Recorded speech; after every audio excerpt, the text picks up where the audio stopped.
Isda to na gumbro. Kung sa Pilipinas, isda to na parang, ano sa bayan tulad ko dito Hindi din tulingan. Sa Bisaya, nakalimot ko. Basta, naamurag papariha na sila klami. Isda naman talaga pareha kami. Ang mga kausap to this video, magluto kong iskabitse. Na ako'y isda, simpre. Kay, so, mato pa iskabitse, wata isda, no? Unyan, ako leftover na bell pepper na grilled na to. May sauce pa, ano lang to, optional kung meron kayo. And then, meron akong garlic. Isa lang garlic talaga nilagay ko kasi baka yung bana ko kakain ng iskabitse. Hindi mahilig yan pag together sila. Onion and then ginger. And of course, carrots. Pabansang ano din namin to dito sa bahay. Laging may carrots. At saka ito, oil, olive oil, may ketchup, may oyster, and then asin at saka paminta. Yung lang makaswipe. Let's start. Let's start muna paano gumawa ng sauce muna, no? Mamaya ko na to iprito. Kasi pag marinate pa ng asin.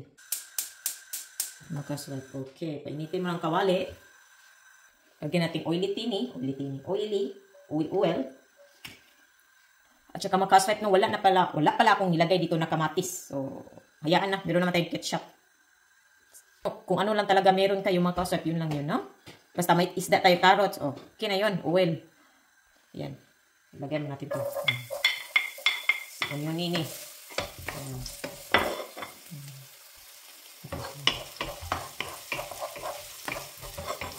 Sama na together.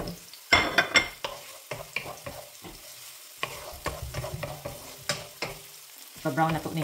Bago natin makalimutan, kailangan natin ng cornstarch. My God, buti na lang naiisipan ko. Kasi mamaya, siyempre, lagyan natin ng cornstarch para maglapot-lapot yung atuang sauce. Ito na yung hitsura ng ating onion, garlic, at saka ginger. Next na natin tong carrots.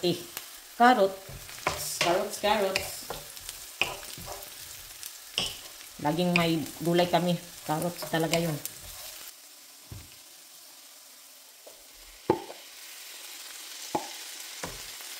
Naalala, kailangan pala natin ng suka, mga ka-swipe. My God, ano ba yan? Hindi pa ako gising, totally gising kasi hindi ako na-ready kanina. Ayan, sukal, kunting asukal. Maglagay tayo ng water, kunti lang muna kasi mamaya lagyan natin ng cornstarch with water. Dito na ako magtunaw, mga ka-swipe, ng cornstarch.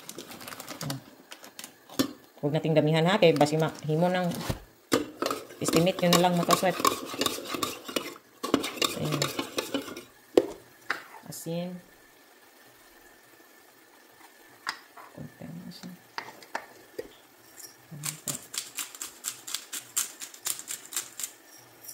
Oyster sauce. Yung iba, nilagyan ng soy sauce. Ako, ayaw ko. Oyster sauce na lang pwede. Ketchup. Tingnan natin mamaya kung tama na ba or kulang pa ba. I-mix muna natin to.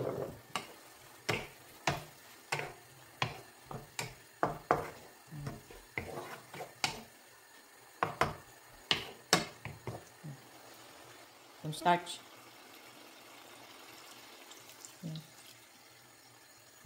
Yan siya. That's what.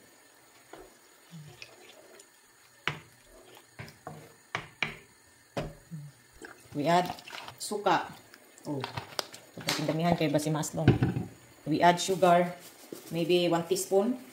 Yes. Depende kung sa inyong panglasa. Bawal daw karaw-karawon. Basta butangan na kung ano. Inani ko lang nato. And then, we wait until maglawot-lawot siya. Maghintay tayo dito mga ka-swipe, mga ilang minuto. 5 to 10 minutes. Slow cooking. Slow fire. Slow cooking. Pag maglawot-lawot na ni siya, pwede na ni kung ano na. Wala pa. Ano pa, tubig-tubig pa kunti. Hayaan lang natin yan. Kulo-kulo. Hanggang hindi gano'ng karaming sauce or tubig, no? At saka ano na siya, mag-sticky. Ayan. Magpirito na ako ng isda. Yun na itong mag-housewife, no? Kailangan kong ilagay dito para gamitin ko pa itong kawali, mag-housewife. Lagyan natin dito.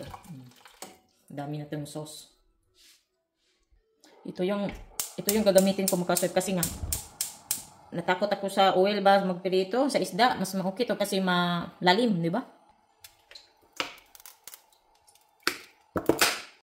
Wish me luck mga ka-swipe kasi takot ako magpirito, no? Kinuhaan ko ng buntot tong isda na to.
Natapos na rin mga ka-housewife, no? Ito na yung ating escabeche. Lagay ko na dito sa...